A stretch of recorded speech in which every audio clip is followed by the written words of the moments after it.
الله الرحمن الرحيم الحمد لله رب العالمين والصلاة والسلام على سيدنا ونبينا وطبيب نفوسنا وحبيب قلوبنا أبي القاسم محمد اللهم صل على محمد صلى الله عليه وآله وسلم لا سيما بقية الله وأرواح العالمين لمقدمه الفداء brothers and sisters السلام عليكم ورحمة الله أعوذ بالله من الشيطان الرجيم. Today I have a definitely heavenly sandwich, a sandwich that has been sent down to us by the blessing God from heaven, brought by Archangel Jibreel, the most trustworthy, and all the angels of God are trustworthy, the trustworthy angel of God, and delivered to us, and we have heard it through the holy lips of the Holy Prophet Sallallahu Alaihi Wasallam.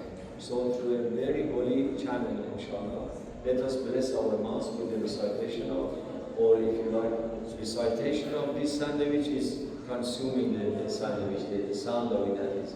أعوذ بالله من الشيطان الرجيم بسم الله الرحمن الرحيم. You can say it on the press as well.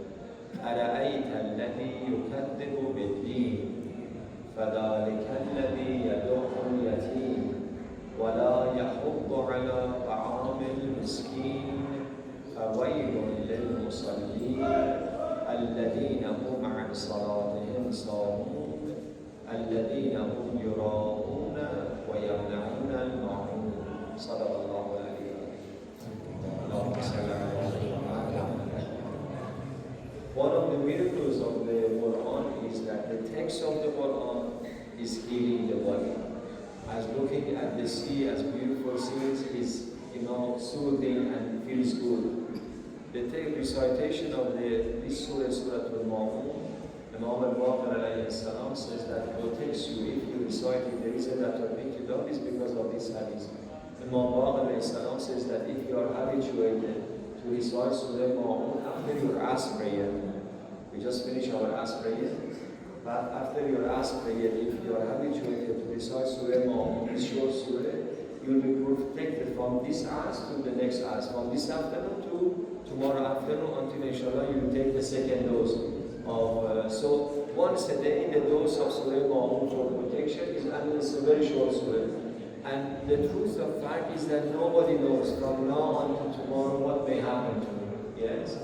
So easy, you are driving, walking, whatever that you are doing, or after your namaz, quickly recite Surah Al-Ma'un. This is the protection of the body. But more important than protection of the body, of course, is the protection of the soul in the hereafter. Practicing, learning and practicing Surah Al-Ma'un, inshallah, will protect us against the hellfire, as the surah itself says very beautifully. Bismillah ar-Rahman ar-Rahim. Ara'ayta alladhi yukadhibu bil-din. Allah subhanahu wa ta'ala is telling the Prophet, asking him what we call it, we say this is a rhetorical question. Rhetorical question is a question that the answer is very obvious. Like I'm saying that, is there in daytime now? Of course it is. They usually ask this question for a confirmation. Quran says, أَرَأَيْتَ الَّذِي يُكَذِّبُ بِالدِّينِ. Is it difficult to see people who deny deen? Deen either it means the day of judgment, like in Surah Al-Maliki Yawm-al-Din, the owner of the day of judgment. Or deen means religion. The same. Because those who deny religion, they deny the hereafter as well. Those who deny hereafter, they deny religion as well. Anyway, Quran says that, is it difficult? Have you seen people who don't believe in the day of judgment, or they don't believe in religion? Rather, they deny it. Atheists, they deny it.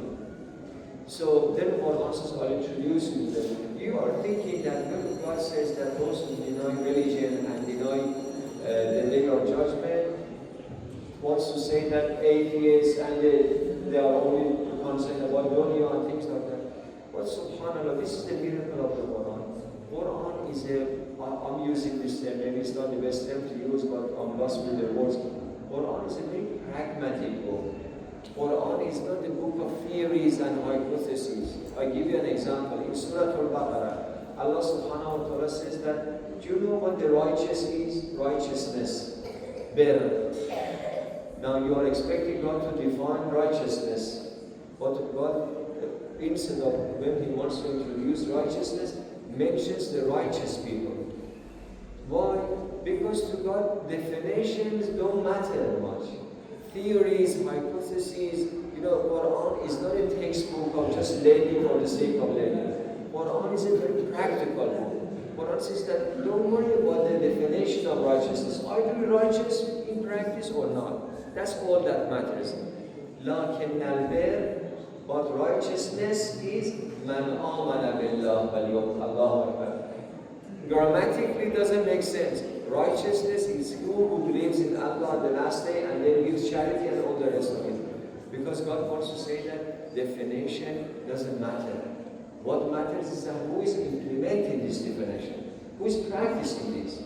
Likewise here, أَرَأَيْتَ الَّذِي يُكَذِّبُ بِالدِّينِ فَذَلِكَ الَّذِي يَدُعُّ الْيَتِيمَ. Do you want to know who is the denier of the deen and the religion and the day of judgment? فَذَلِكَ الَّذِي يَدُعُّ الْيَتِيمَ. That he not only doesn't care about the orphans, repels them. Don't want to know about them. Push them away. This is Yadu. He is pushing them away. God is introducing an atheist by practice, not what they believe, how they live their life. That means that there could be Muslims that in practice are atheists. The message of this surah is this. God wants, and I'll prove it to you inshallah. God wants to say there are Muslims, they give lip service to Islam, but in practice they are atheists. فَذَلِكَ الَّذِي يَدُعُّ الْيَتِيمَ وَلَا يَحُضُّ عَلَىٰ طَعَامِ الْمِسْكِينِ. Subhanallah, when God talks about religion first, He speaks about the social aspect of religion. Do you care about the orphans? Do you encourage others? وَلَا يَحُضُّ عَلَىٰ طَعَامِ الْمِسْكِينِ. He is not encouraging others on the food of the wretched, the poor people. Doesn't encourage them. And sometimes I know people that are very benevolent. MashaAllah, they are very caring about needy people. But I know that the second group are higher than them. Not only they are benevolent themselves, they go reach out to benevolent, rich people, try to collect funds to look after them or encourage them. They don't feel embarrassed to go and ask for donation. He's not asking for his pocket.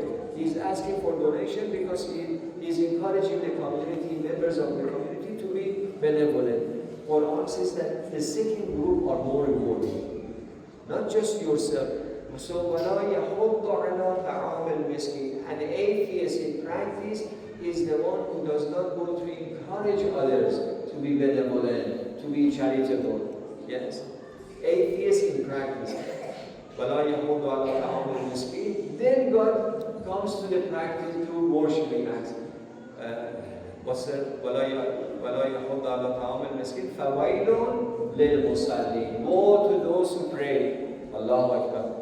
You are expecting God to say bravo to those who pray. No, God says woe to those who pray. That means there's a flow in their prayer. فَوَيْلٌ لِلْمُصَلِّينَ الَّذِينَ هُمْ عَنْ صَلَاتِهِمْ سَاهُونَ. Those who, although they pray, but they are negligent. Namaz is not a priority in their life.